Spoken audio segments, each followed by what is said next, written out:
No tools are required to mount the trolley. Find the notch corresponding to the top of the trolley. Thread the tube and put it in the corresponding notches. Feed in and place the tube in the appropriate groove and screw the blocking nozzle. Then put on the clips to attach the tube. Then attach the wheels using the 2 large screws and the clips. Clip the block to the lowest hole. Insert the handle of the trolley. This will also serve as a support for the control box on the tube. And if you have a model with remote control, attach its support to the handle.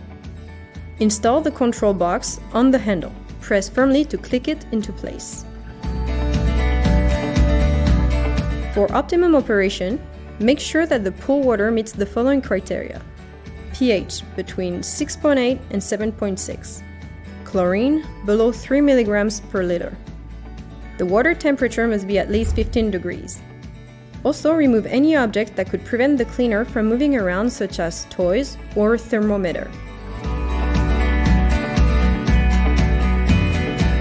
Lay out the cable next to the pool, unrolling it completely.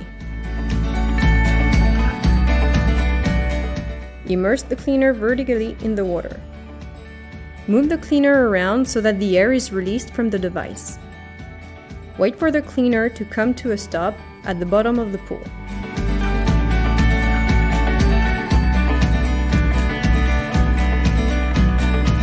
Connect the cleaner cord to the control box.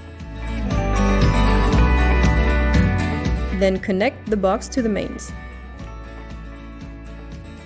You can now press the start button.